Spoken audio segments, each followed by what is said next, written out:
Слава Україні! Вітаю в ефірі Львів Медіа пана Петра Черника, військового експерта, полковника Збройних сил України, кандидата політичних наук, доцента. Пане Петре, мої вітання та шанування. Слава Україні! Пане Петре, в Верховній Раді розглядають законопроекти про мобілізацію. Станом на зараз будемо говорити конкретно про перший, який пропонує уряд. Дуже багато до нього запитань. Як ви бачите процес мобілізації в Україні і чому так активно суспільство обговорює його, і чи має на це право в часі війни? Я не зовсім розумію питання в частині, що має це право у часі війни. Тому що суспільство таке все ж таки є кінцевим тим джерелом, з якого виростає влада, і тут не може бути ніякої дискусії.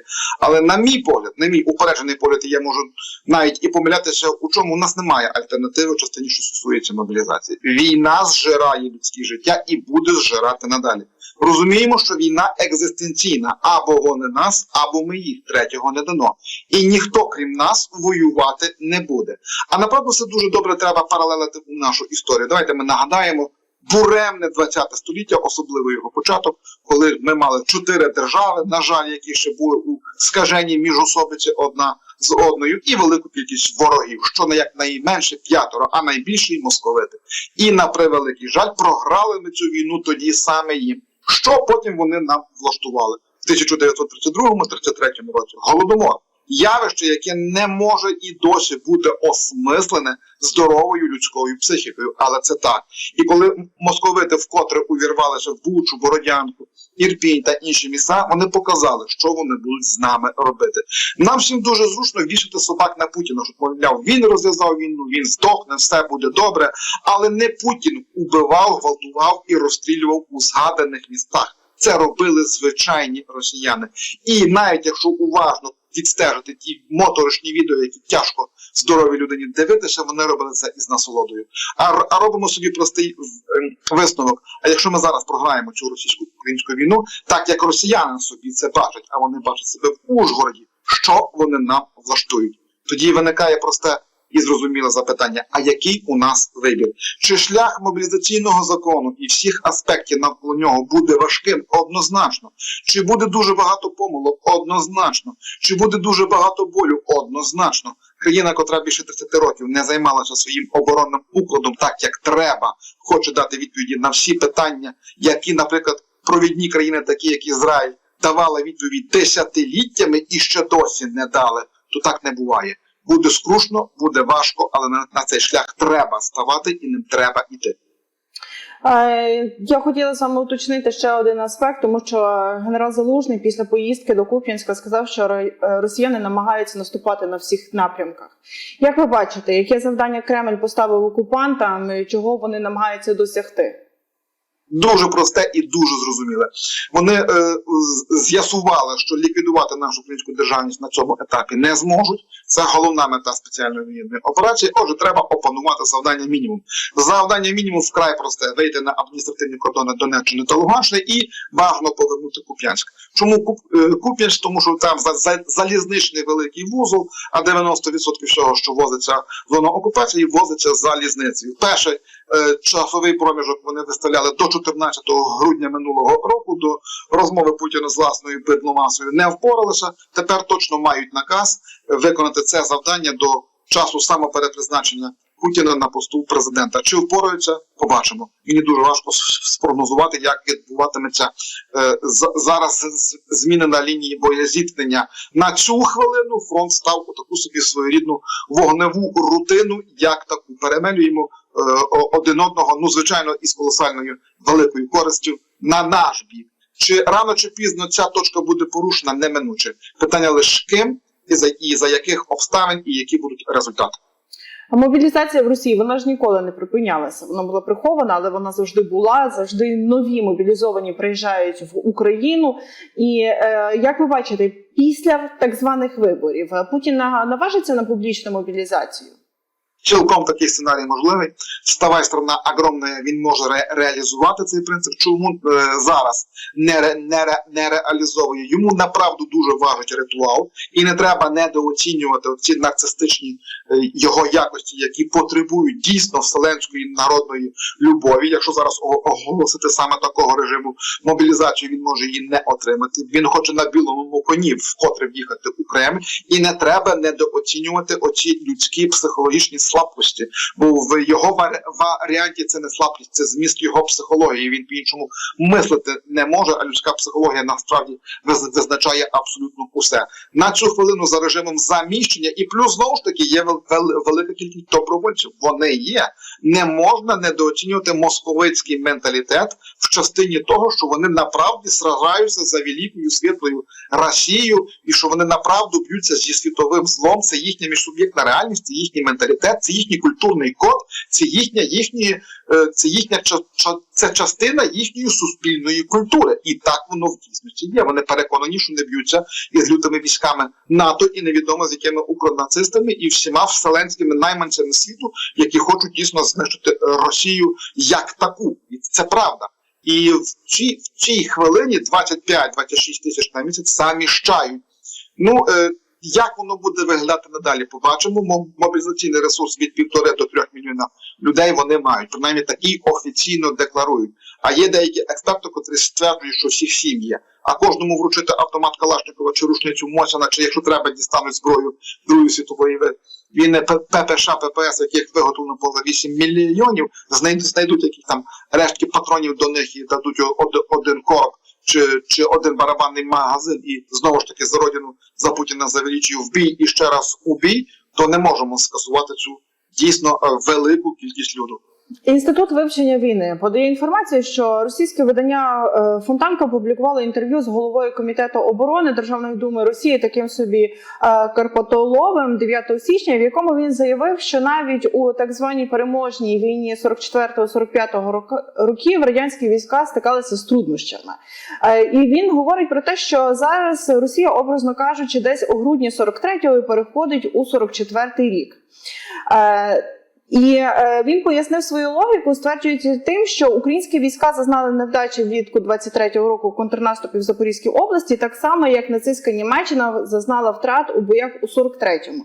Пане Черник, для чого Кремль перетягує міфи про Велику Вітчизняну війну на війну в Україні? Та все правильно з точки зору пропаганди вони роблять. Для них оця війна – це зміст їхньої суспільної ідеології сьогоднішнього дня. Побіділи тоді, побідім зараз. Треба в якийсь спосіб підтримувати оцю жагу російського народу до великої перемоги. Знову ж таки, давайте недооцінювати людську і суспільну психологію. Там усі відповідь. Ми унікальні люди, Homo sapiens. Ми спілкуємося, ми маємо колективну пам'ять, ми маємо свідомість і самосвідомість. І так історія, чи Господь розподілилася, що ми розчепкувалися на множину великої кількості народів, а по-іншому ніяке суспільство жити не може. Соціальні міфи – це наймогутніший клей, який наш між собою склеює. А це їхній соціальний міф, це їхній культурний міф, це їхній історичний міф. І вони з точки зору пропаганди роблять все абсолютно логічно. Ми на другому році війни робимо фундаментальну помилку, вкотре. І направду я не знаю, як з цим явищем боротися. Другий рік добігає, ми досі намагаємося дивитися на них крізь окуляри європейських цінностей і крізь окуляри європейського і людського гуманізму. Це глибочезна помилка, це дуже глибока помилка. І це неправильно, що ми нескінченно намагаємося на них натягнути наші світогляд цінності. Треба все скасувати і попробувати стати на їхнє місце і спробувати їх зрозуміти так, як вони мислять. І тоді ми будемо мати об'єктивну картинку. А вони мислять елементарно просто. Бог создал Россию для того, чтобы она присматривала за миром. У Росії нету границь. Це імперський народ. Він так складений упродовж сотень років. І допоки ця недодержава не розпадеться по-справжньому і не стиснеться до кордонів 1471 року, чому цей саме рік це останнє картографування Московського царства ще до приєднання Великого Новгорода. Допоки по-іншому не буде. Закони психології не тільки міцні, особливо суспільної психології, те, що Карл Юнг називав колективне архе, як і закони фізики. І треба дійсно, щоб їх розуміти чи принаймні намагатися мислити їхніми категоріями, і тоді ми будемо мати реальну об'єктивну картинку і розуміння, чого прагне ворог.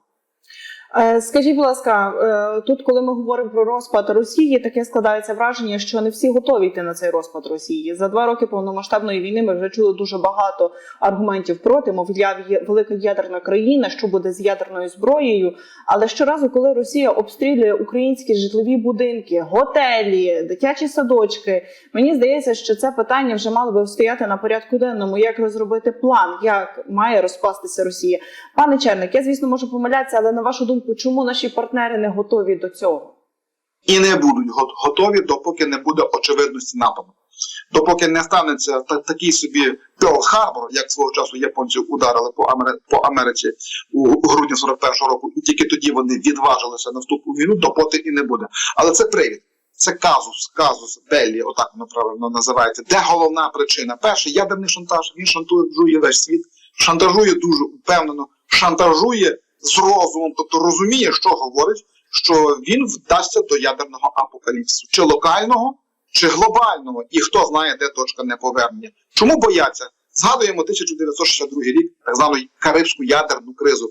Ніщо Хрущову не загрожувало. Взагалі, на персональному рівні. Про розпад Радянського Союзу взагалі не йшлося. Там була проблематика розташування ядерної зброї американцями у Туреччині. І синхронно Радянський Союз відповів, розташувавши свою ядерну зброю на Кубі. Американці відреагували дуже жорстко і пішла емоційна ескалація. І Хрущов дійшов до точки, що готовий був застосовувати зброю.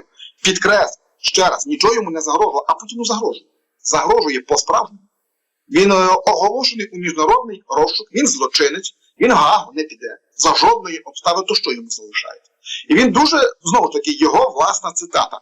«Якщо така Росія не нужна миру, значить мир не нужен Росії». Де точка неповернення? Хто знає? Doomsday Clock, так називається англійською мовою концепція годинника судного дня, на 30 секунд переведений уперед. У 62-му році він стояв за 2 хвилини до ядерного апокаліпсису, зараз за 1,5. 30 секунд – це неймовірно багато. Це дуже багато. Де точка неповернення? Тепер упала Росія, розчленували колапсуючим способом. Не так, як Радянський Союз, плавно, повільно, ніжно, а колапсуючим.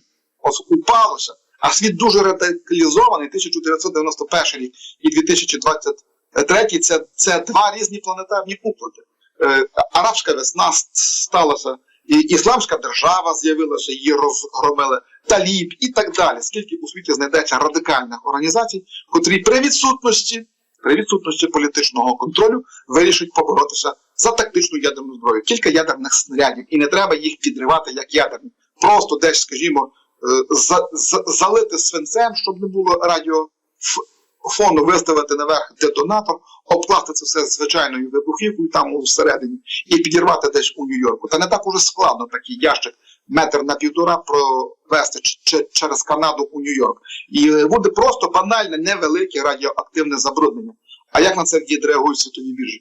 Хто знає, що далі? І найголовніша проблема, новий монстр на планеті Земля також уже є, ще страшніший і більший, ніж Росія, це китайці. Якщо хтось думає, що вони кращі за росіян, глибочесно помиляється. Дуже глибоко.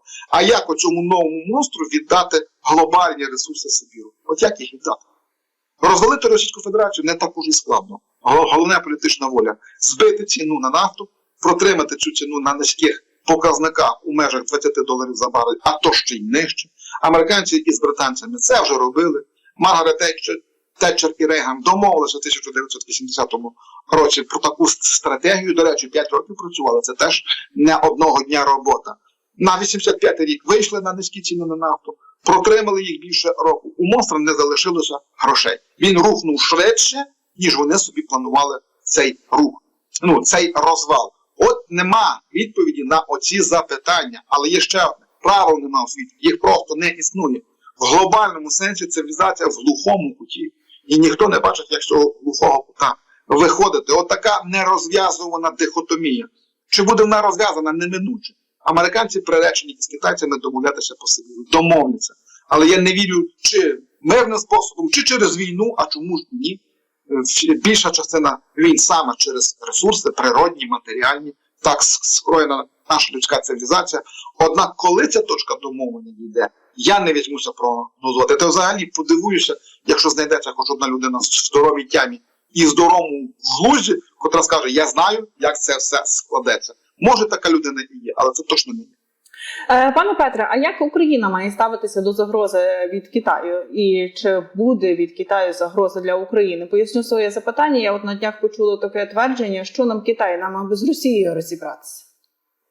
Ну, якщо китайці зростуть у апетитах, щоб поглинути всю Росію, то це не менш погана тиранія, аніж самі московити. Ну, давайте нагадаємо, звідки прибігла татаро-монгольська орда. Звідки вона прибігла? Вона звідти прибігла? То взагалі внутрішня Монголія до 1924 року, якщо мені пам'ять не зраджує, прабатьківщина татаро-монголів входила у Китайську імперію. Потім уже з допомогою більшовиків стала другою соціалістичною державою у світі того часу. Ну, то які будуть їхні апетити, як далеко вони будуть готові заходити, мені важко сказати. Моя позиція тверда, беззастережна і некомпромісна. Ми частина євроатлантичного світу. Ніякий азійський світ не може бути нашим геополітичним орієнтиром. Ми перебуваємо в цьому азійському, саме азійському світі, попри те, що ми фізично знаходимося в Європі, але у ментальному просторі азіатів ми перебуваємо із часів татаро-монгольської навали, бо московити ніщо інше, як їхнє продовження. Нічого доброго Пакса Монголіка людству не запропонувала, і Чіна Монголіка, Пакса Чіна, даруйте, теж нічого доброго людству не запропонує. Тому тут якась дискусія стосовно китайців, чи вони хороші, чи вони погані, як на мене, однозначна. Тиранія погана сама по собі. Нічого гіршого не існує у природі. Пане Петре, я знаю, що ми обмежені у часі, тому я коротко. Зараз в телеграм-каналах почала поширюватися інформація, зокрема в українських, про те, що Росія готує повторний напад на території нашої держави під загрозою Харків та Запоріжжя, і готуються кілька атак, зокрема одна з перших має бути у ці дні. За 2 роки повномасштабного вторгнення вже не раз з'являлися такі різного роду повідомлення, але як ви їх оцінюєте, для чого це все робиться? Розумно з їхнього боку хитають. Війна не тільки вогнева, війна інформаційно-психологічна. Наше суспільство має бути у напрузі, наш воїн має бути у напрузі. Чим більше людина у напрузі, тим важче є знаходити мотивацію для повноцінних, зважених, адекватних дій. Чи це можливо, чому ні? Марк Цицерон, великий римський мислитель, свого часу сказав, що ближче крах імперії, то божевільніші їхні дії. Від них можна чекати чого завгодно. Чи мають вони потенціал людський? Так. Технічний, тобто добротної техніки, щоб забезпечити ударне угруповання, скажімо, у межах 20 тисяч, не мають і не будуть мати. Хоча, знову ж таки, не касуємо піхотні вали, Бахмут взяти виключно завдяки колосальній кількості піхоти. Але є і інший зворотній момент. Якщо ми витримали тоді удар по Харкову, коли ми не були готові, коли ми не мали якісної техніки, коли наш кордон був дірявий, то тепер, коли там все перетворено в своєрідну лінію Маннергейма, заміновано, обладнано з інженерної точки зору, ну, ласкаво просимо самогубців. Пам'ятаємо фундаментальне правило цієї війни. Що більше московитів ми винищимо зараз, то легше нашим онукам буде воювати у неминучій наступній російсько-українській війні. Пане Петре, дякую, що знайшли час поспілкуватися. Петро Черник, військовий експерт, полковник Збройних сил України, кандидат політичних наук, доцент, був в ефірі Львів Медіа. Пане Петре, моє шанування. Дякую.